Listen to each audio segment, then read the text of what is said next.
In this episode, the first thing we're going to do is start preparing the Corvette for a road trip. I'm replacing both air intake filters and the cabin filter.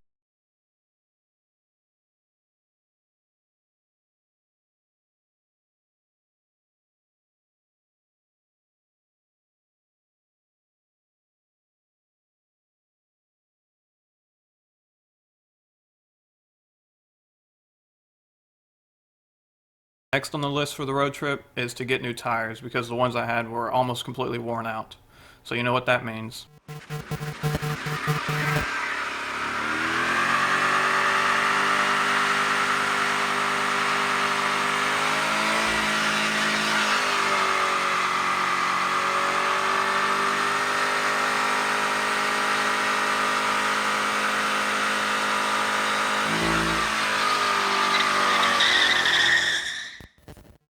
I just went with the go-to summer tire right now, the Continental Extreme Contact Sport. I thought they performed really well.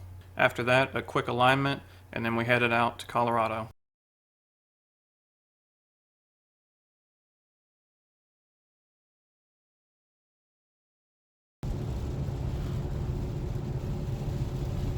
Once we got to Colorado, we encountered some unexpected snow, so we decided to head over to Utah.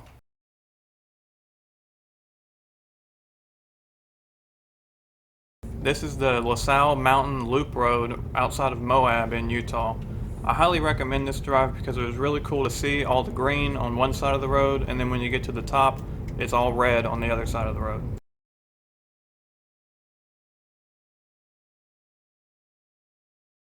The next thing I'm going to do is attempt to repair the bumper. My dad told me the previous owner told him that he ran over an animal and had the front bumper repaired. I think they used the wrong kind of Bondo on the bumper because it started all chipping off and flaking the paint.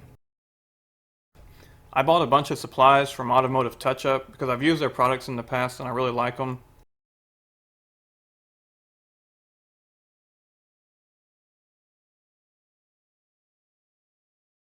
I decided since I'm repainting the whole bumper anyways, I'm going to fill in the holes for the badge and the license plate. Typically, I don't like the look of debadged cars, but the Corvette is so recognizable, I feel like it doesn't really need a badge on the front. I washed everything down with dish soap to remove any kind of grime that was on it, and then I began disassembling the bumper.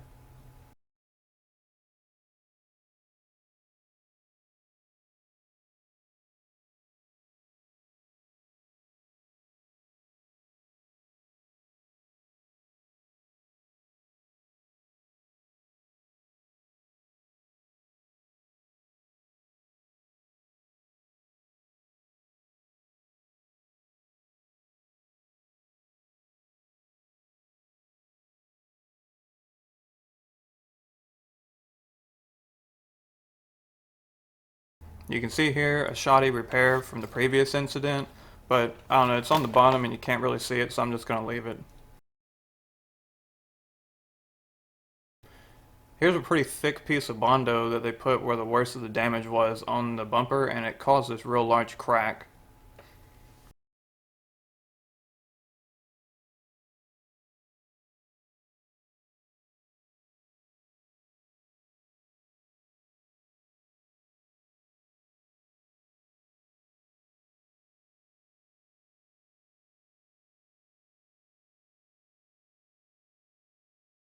I filled in all the holes with a urethane body filler specifically meant for plastic bumpers.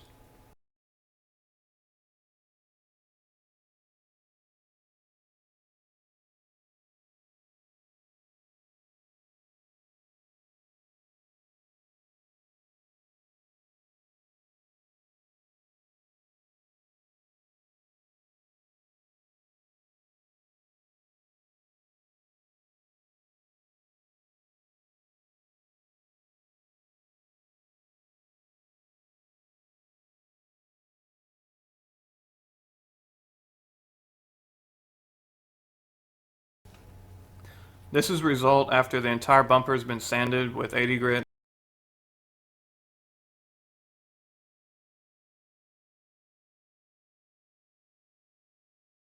I'm going to fill in the worst crack right here with a generous portion of the urethane body filler.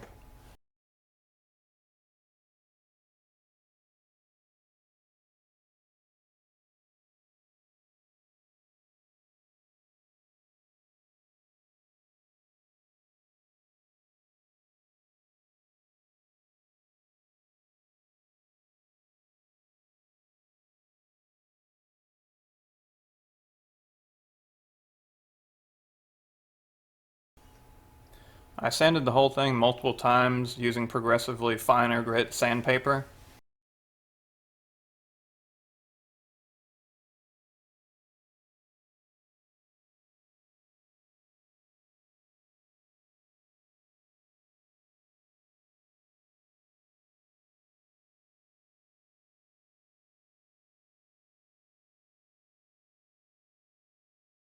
I used this glazing putty to fill in some small imperfections.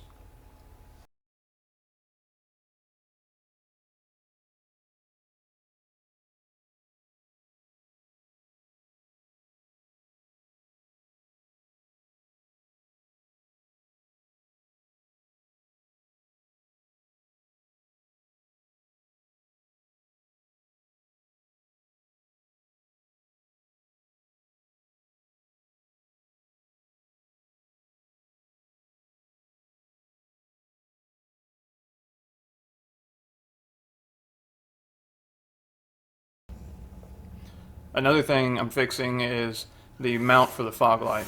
I repaired it on the backside the same way I did the holes for the license plate and badge, and then just drilled through it to have a mounting hole.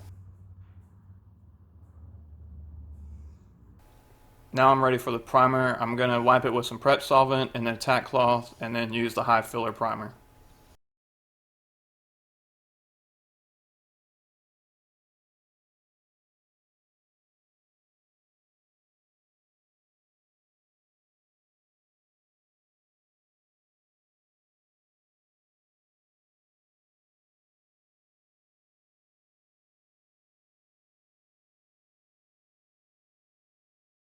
I bought 3 cans each of primer, color, and clear, and ended up needing to go buy several more cans of primer.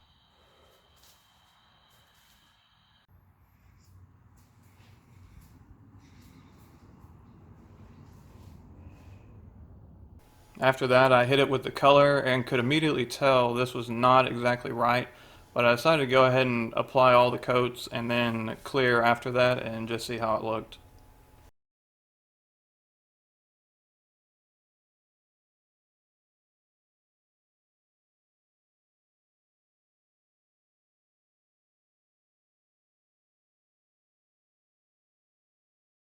Whoever previously repaired this bumper didn't install these little clips. They just kind of used what looks like to me some seam sealer to glue the bumper to the rest of the car.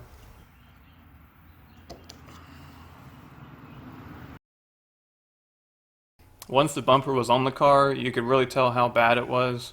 I've used this product before on other cars, and it matched really well, so I'm not sure what the deal is with this color.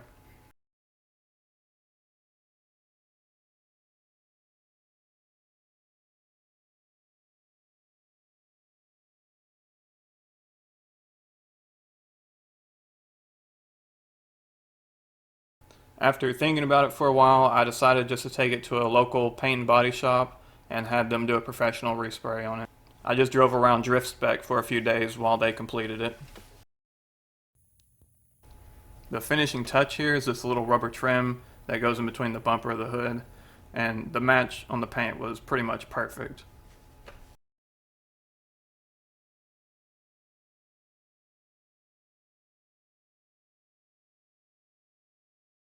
Next, I'm pulling the fuse for the skip shift solenoid. It's some kind of fuel saving device where if you try and shift from first to second between 2000 and 2500 RPMs, it locks out second gear and puts you in fourth. And I found this really annoying over time, so I decided to pull the fuse, and that makes the solenoid not work. It caused the check engine light on the dash, but I have HP tuners, so I just plugged it in, turned off that code in the computer, and then we were good to go. There are companies that make things you can plug into the solenoid, or a replacement fuse that tricks the computer into thinking everything is working. But if you have HP tuners, you can just do this for free. Alright, that's going to be all for this episode. Thanks for watching.